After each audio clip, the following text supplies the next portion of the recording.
Today is the 18th of Tammuz, the 14th of July. So we're on Daf Nun, towards the bottom, 7 lines from the bottom. We saw the Rekanati last time. He brought this parable, this mashal, of a king who has a few servants, and each one he tells them to administer either punishment or reward to different people. He says, to one of his servants, he says, if you see someone doing something good, give him a reward from your vineyard, from your bushels, from your silo.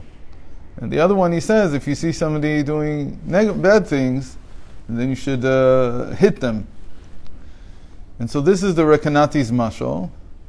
But it would seem from that Hashem is not involved with it all.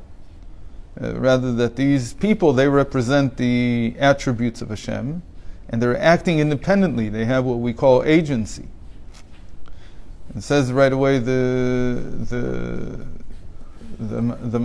guess the Ramak himself says it, Rabbi Moses Cordovero himself says it, after he quotes the Rekanati. He says that certainly this mikubal min hashkuim be'emunah ki nodar l'kol ro'ei sfarav chasidoto v'yoshro. So he didn't think, Rekanati himself didn't think this meant that Hashem wasn't involved. Of course Hashem is involved directly.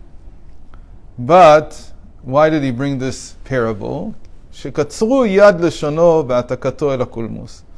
That he wasn't able to express his understanding in a good way in his writing. His writing was not a good expression of his thought. So that itself is an interesting comment, but we'll leave it at that. But rather, says the Tzemach Tzedek, the Rebbe says, and certainly Hashem does everything himself. He just uses the attributes, he uses these vessels, these instruments. וכמו שכתב הרמק שם פרק ד' שהספירות הן עצמות וכלים ואור העצמות הפשוט מתלבש בכלים. So as the Ramak himself writes there in chapter 4 that the spheros, meaning the attributes, they are vessels, they are the essence of vessels. And the light of Hashem himself, the light that has no definition, it's not either loving kindness, and it's not might, it's not reward, it's not punishment. It encloses itself, mitlabesh bakelim alalu. It invests itself into these vessels, into these instruments. Ufo'el al yadan, and then it uses them to act. So what do we gain from that? What did we gain from this definition? Now, nimtza pu'ulai bemet mechamat ha'atzmut. That the agent is really Hashem himself. The agency comes from Hashem. Velo mityacheset. And we can only attribute the action that was taken to give reward, to give punishment to Hashem himself. רק שסיבת הגבלת הפעולה וסיבת ההשתנות באה מחמת הכלי. But the fact that at times he gives reward and at times he gives punishment, at times he is addressing this person, at times he is addressing that person, that is dependent on the vessel, on the instrument. And that limitation of Hashem's agency to be either reward or punishment, and not to be simple without any definition, that happens from the instrument, from the vessel, meaning from the sphira.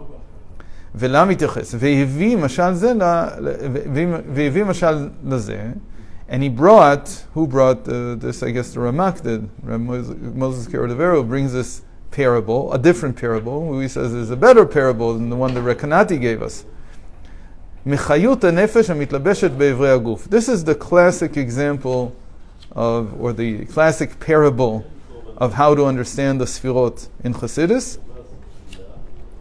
That there is the soul itself, and the soul is invested in the body's different organs. The soul itself has no definition. And this we've talked about many times. A person cannot define himself. If we try to define our inner core, we'll never be able to define it. There was a there was maybe the father of modern psychology, certainly in the United States, but I think around the world, William James, he used to say that the soul is a placeholder, that the word soul, nobody knows what it means. We use it as a placeholder to refer to something that we don't understand. Why do we not understand it? Because it can't be defined.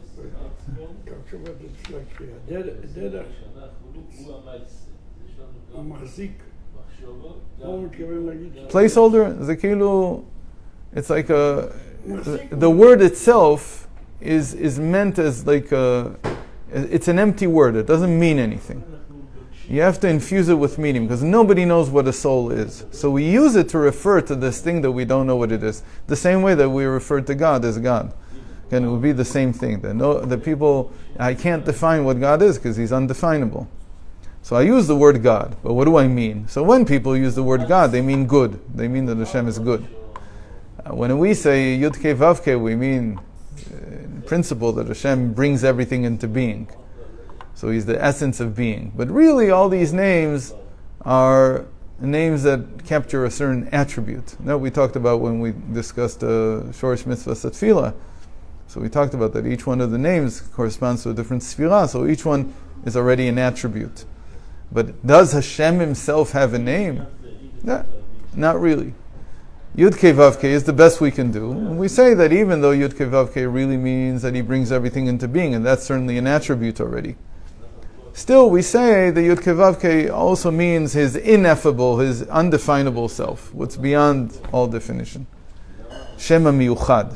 It's different, it's the void of everything. Another way to say... Why? Why do you say chesed? There's haya, hove, ve'yeh is equal to chesed, but I've never heard that.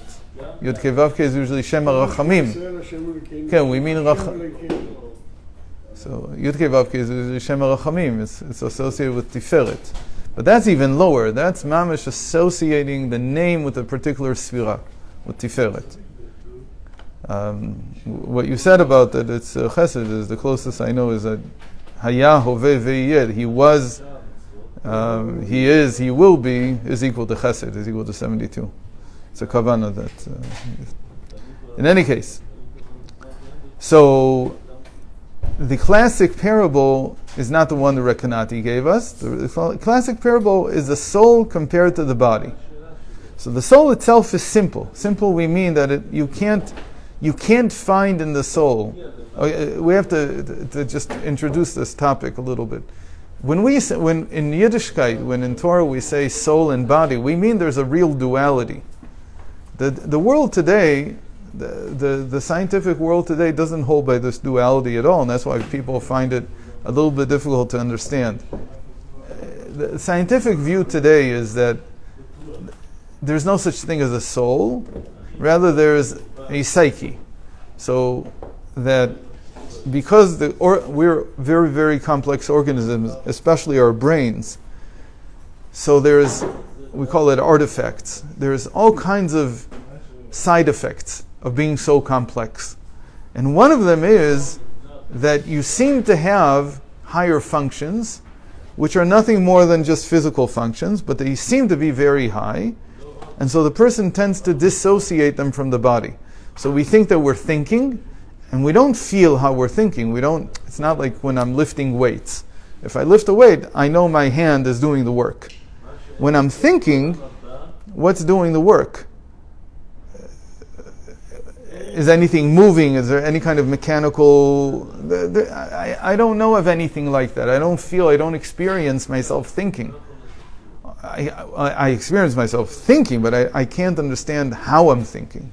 It's not like lifting a weight.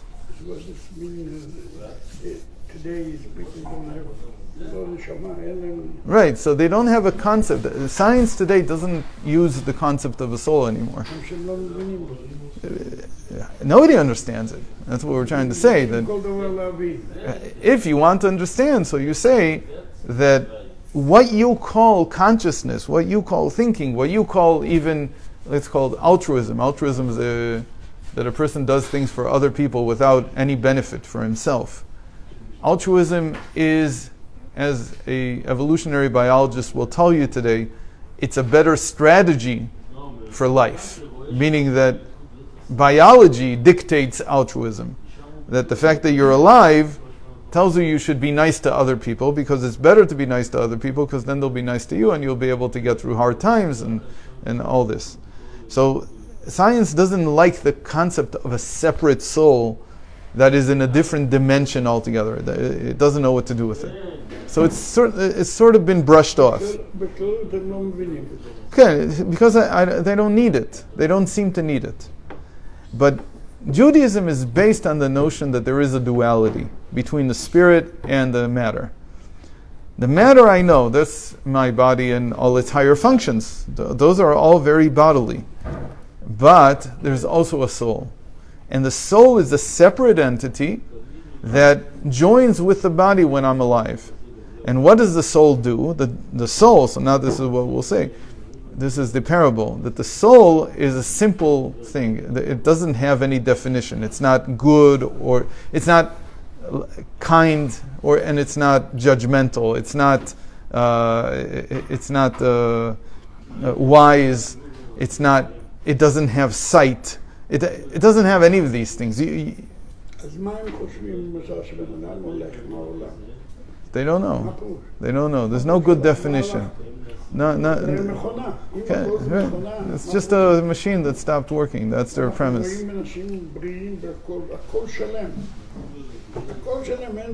They don't understand. Don't understand. That's one of the holes in the theory, but it's not a big enough hole to cause anybody to lose sleep. No. Science moves very slowly from things it doesn't understand. Usually, so you need a lot of faith to believe there's a soul. Okay, only what you can.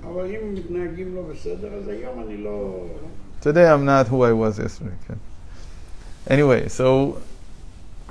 but Judaism is very dualistic. Now, I'm not saying that if you look in the sages, you won't find hints of, we call it monism. Monism would mean that there's only matter or only spirit.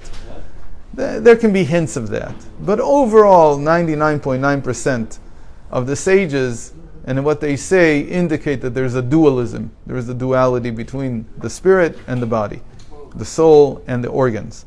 So how does it work? That the soul is invested, it's enclothing itself in the body. And we say the same thing, the sages say this, just as God is enclosed in the world, so the soul is enclosed in the body. Rather, the order is the opposite. So just as the soul is enclosed in the body, so God is enclosed in the world. And the soul itself, we said, is without definition, just as God is without definition. And then what happens? וערך הרכבת הגוף. והנה החיות המתפשט בעין, נעשה בו תמונת כוח הראייה. בעין, כן? נעשה בו תמונת כוח הראייה, ובחיות שברגע נעשה תמונת כוח ההילוך. So he says, the life force from the soul that goes into the eye brings out the power of sight. But there was no power of sight before. If you would look in the soul, you couldn't find the power of sight. There was no such thing. The eye made the soul see, as it were. The same thing as we said earlier about electricity. That if I power my computer with electricity, it doesn't mean that the power station had the computational power of my electricity. It didn't. In the same way, the soul doesn't have the power of sight. The power of sight is really revealed through the eye. The eye is the power of sight. Right. The eye is what brings out takes the energy of the soul. Right. It's a little bit more complex, because in the end we say that there was a source, there was a root of sight already in the soul, but it was I couldn't see it. So we'll end here anyway, even though we'll end anyway. So next time we need to work on this word tumuna. What does it mean that there is a picture of it? Right? Tmunat Hashem Yabit. This word Tmuna is a very important word in Chassidus. It's not usually discussed so much. So we'll see that next time.